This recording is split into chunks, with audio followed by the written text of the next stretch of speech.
hal yang sangat tidak masuk di akal dari segi hukum, saya bersuara. Ya, suatu saat sekitar beberapa hari lalu, saya lagi di Bali, tiba-tiba aku dapat kiriman video di mana hakim yang adalah juru bicara dari Pengadilan Agama memberikan penjelasan bahwa gugatan cerai terhadap Paula dikabulkan dengan alasan katanya Paula itu istri durhaka dan ada pihak ketiga. Itu dalam hukum itu tidak ada. Di dalam undang-undang, baik undang-undang perkawinan maupun kompilasi hukum Islam, hanya ada alasan berzina. Hanya ada alasan berzina. Tidak ada durhaka, tidak ada laki-laki lain. Harus dibuktikan ada perzinahan, yaitu harus dibuktikan ada persetubuhan. Harus ada saksi. Itu namanya berzina. Ya. Kalau saya tanya Paula, jawaban Paula ini nih. Nah, ada bukti apa? Ya, Paula bilang gini. Bagi Bang Hotman, bukti selingkuh tidak ada. Bukti CCTV di rumah sedang ngobrol sama cowok itu. Ada ngobrol di meja makan, di kamar tamu, seberang kamar utama, tapi posisi duduk berjauhan dan pintu tidak terkunci. Itulah WA DM dari Paula ke saya. Saya tanya cowok itu siapa? Cowok itu adalah tamu keluarga, tamu dari suaminya juga, dan nginap di rumah itu. Ya kalau ada tamu nginap di rumahmu sebagai nyonya rumah, masa nggak boleh ngobrol? Hanya sebatas itu. Jadi yang kedua, ada katanya asisten yang sentimen sama Paula. Dia kasih tahu ada cowok itu pernah WA isinya kangen. Nah, ini kata kangen ini kan kalau Hotman ngirim sama istri orang bisa ribuan kangen. I miss you, I miss you. Tapi kan itu bukan perzinahan. Dan belum tentu itu merupakan bukti perselingkuhan. Artinya kalau memvonis seseorang harus karena ada kepastian bukti. Apalagi mengumumkan ke publik itu salah total. Makanya saya bilang sama Paula, kamu jangan ke Komisi Yudisial karena substansi hukum Komisi Yudisial tidak berwenang.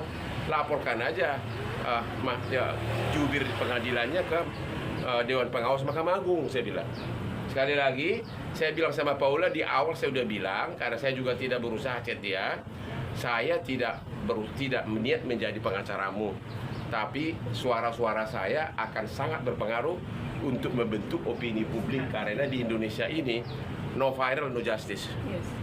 Itu sekali lagi saya bilang jangan ya. Dan dia ngerti.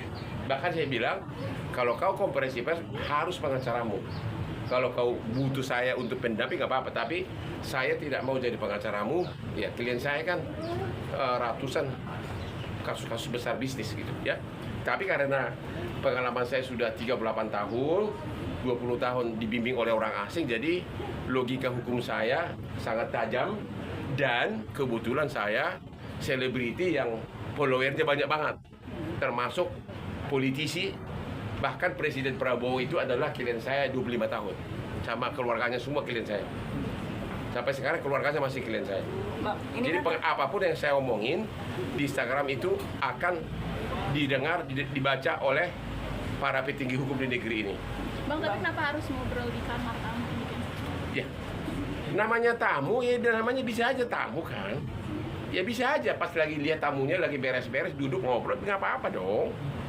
Namanya tamu, tidur aja dikasih dan pintunya terbuka. Intinya begini, sekiranya benar pun ada perzinahan, sekiranya benar, tapi kan tidak ada bukti. Kalau tidak ada bukti, jangan pakai itu sebagai alasan, itu loh. Kalau nggak ada bukti, ya jangan dong, jangan bilang itu. Harusnya hakim pakai alasan, ada alasan lain, yaitu pertengkaran terus-menerus. Dan mungkin gara-gara itu mereka bertengkar, tapi alasannya bukan karena perzinahan. Pertengkaran terus-menerus itu adalah salah satu yang tepat dipakai oleh hakim dalam kasus Paula ini. Oke, Bang, dari kemarin sendiri soal menawarkan Paula menjadi asisten abang seperti apa, Bang? Itu hanya canda-canda saya. Tapi kalau Paula mau ya kenapa enggak? Saya yakin saya bisa bayar lebih mahal dari apa yang dikasih uang belanja sama suaminya. Bang, soal banyak yang sekarang isu beredar terkait Paula, katanya agak sensitif mungkin soal HIV, katanya sebelum menikah sama Baim, itu gimana sih Bang, dengar gak? Saya tidak pernah bicara itu dan nanti saya akan tanyakan. Bang, dari aspek tapi Tapi tanya dulu, apakah setahu saya tidak ada itu dibicarakan di persidangan. Ya, Tapi jangan gitu dong, itu bahaya banget sama anak-anaknya. Bang, dari aspek hukum nih Bang, ini kan putusan dari pengadilan agama itu sempat beredar suratnya. Kalau itu putusan gimana, itu beredar nggak apa-apa. Memang itu kan sidang terbuka untuk umum kalau putusan.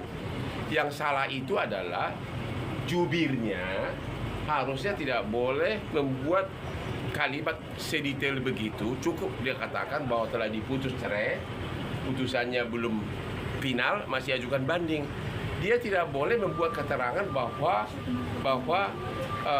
Paula itu adalah istri durhaka. Nggak boleh ngomong gitu. Ya. Dan karena asosiasi orang berarti tidak bisa tidak seolah-olah perzinahan. Bang, tapi Paula punya bukti yang membantah itu nggak sih Bang? Udah cerita ke Abang bro? Bukan yang wajib membuktikan ada zina bukan Paula, tapi pihak yang yaitu suaminya. Kan yang gugat kan suaminya. Ya kan? Dia harus mengajukan bukti. Ini nggak ada, hanya ngobrol doang. Tapi kalau dari keterangan Paula sendiri ke Abang mungkin cerita hubungan dengan temannya Baim ini seperti apa? Apa? Paula sendiri cerita nggak sih ke Abang tentang hubungan dengan temannya Kak Baim ini, mungkin cuma teman Itu aja? tamunya Baim juga, bukan tamunya dia, tamunya keluarga lah. Bukan karyawan, Bang. Bukan tamu dia pribadi, kecuali laki-laki tetangga atau dari tempat lain datang ke rumah saat suaminya tidak ada, itu baru salah. Iya kan? Kalau cowok itu nginap di kamar itu misalnya, terus datang tuan rumah, gimana kamarnya, bagus enggak? Ya masih wajar-wajar saja dong. Ya kan, itu cowok itu nginap di situ adalah atas undangan dari Paula dan suaminya, kata Paula. Jadi bukan pendatang yang datang dari luar, bukan. Artinya masih keluarga. Saya nggak tahu, pokoknya ada hubungan pertemanan. Pokoknya itu adalah nginap di situ atas undangan dari Paula dan suaminya. Saya kurang ingat apakah suaminya murni atau dia yang undang, tapi jelas itu adalah tamu keluarga. Tapi dalam persidangan sendiri sebenarnya poin zina itu Nggak ada. buktinya apa? Buktinya maksudnya Bukti perzinahan ya, satu, harus ada saksi yang melihat persetubuhan. Itu satu ya. Kedua, harus ada atau misalnya pengakuan ya, pengakuan dari si cewek atau si cowok. Ketiga, bisa juga sampai menimbulkan kehamilan. Tanpa ada bukti itu bukan perzinahan namanya. Bang, Ya. ini kan bisa dikatakan kan Paula ditawari Abang. Kalau misalkan Paula mau menjadi Mau nggak asisten apa-apa, hai Paula, mau jadi aspriku nggak? Kira-kira Kenapa enggak? gajinya berapa sih Bang kalau Hah? boleh tahu? Mana aspriku yang cantik tuh? Tanya aspriku itu, coba lihat tuh cantiknya tuh. Hah? Coba sini. Aspri masuk, Aspri. Coba sini loh. Aspri jalan yuk. Inilah aspri khususku, coba lihat tuh kakinya itu indah banget. Bang, kamera Bang, live Bang. Ya. Oke. Asli Abang kan udah seksi-seksi nih gitu kan, pengen nambah Paula. Gini loh, saya lakukan itu untuk bisnis. Saya salah satu pemegang saham di Holy Wing. Lu tahu berapa klub kita sekarang? 62 klub, belum lagi Atlas Beach Club yang di pantai di Bali, terbesar di dunia, bukan di Asia, di dunia. Kalau kau punya warung roti, kau posting di Instagram, kau posting kaki lima aja, kau posting rotinya. Jawab. Kalau kau punya warung roti, kau posting rotinya kan? Kalau kau punya tempat dansa, kau posting dansanya kan? Dansa kan bukan dengan kuda kan? Dansa dengan cewek. Ya itulah. Jadi itu bisnis. Dan kita sekarang sudah mau buka di Malaysia. Bulan Mei ini sudah peresmian di Malaysia, bukan di Bangkok, go internasional. Oke, ngapain aja kerjanya Bang kalau untuk jadi It's my life. Oke, sekarang dia nih ikut saya. Tadi marah-marahin karena tisu nggak ada, gua marahin. Ya, hanya di sempoyongan. Terus setelah lagi temani saya sarapan, temani saya rapat. Ada yang perlu telepon. Ya namanya asisten gimana sih? Ya. gajinya berapa Bang kalau boleh tahu? Oh, rahasia dong. Bang, dalam hal ini berarti ikut membantu pengacaranya Paula atau mungkin Enggak. mengawal Saya kasus dikatakan aja? dengan suara saya itu kadang lebih menggelegar dari pembelaan di sidang. Udah itu aja. Karena atasannya hakim pun dengar. Ngerti nggak? Ya. Dan itu sudah ribuan kasus saya tolong begitu. 3 polisi yang ditembak di Lampung, ya kan nggak jadi tersangka, lama tentaranya. Sesudah gua viralkan langsung besoknya kasat telepon saya, WA saya. Siap bos, kita akan bereskan hari ini. Benar, sorenya langsung tersangka. Instagram saya lagi, karena apa? Instagram saya itu semua ring 1 istana juga follow. Karena saya ya berbobot dan saya pengacaranya presiden juga secara pribadi dulu. Ya. Bang, artinya memang sudah ada komunikasi lagi kah setelah Hanya per telepon dan chat-chatan itu aja. Belum sempat ketemu, saya baru datang dari Bali, baru hari ini saya mulai di Jakarta. Bang, sedikit dong tambahan tentang kemarin habis bangun masjid bareng Habib Ja'far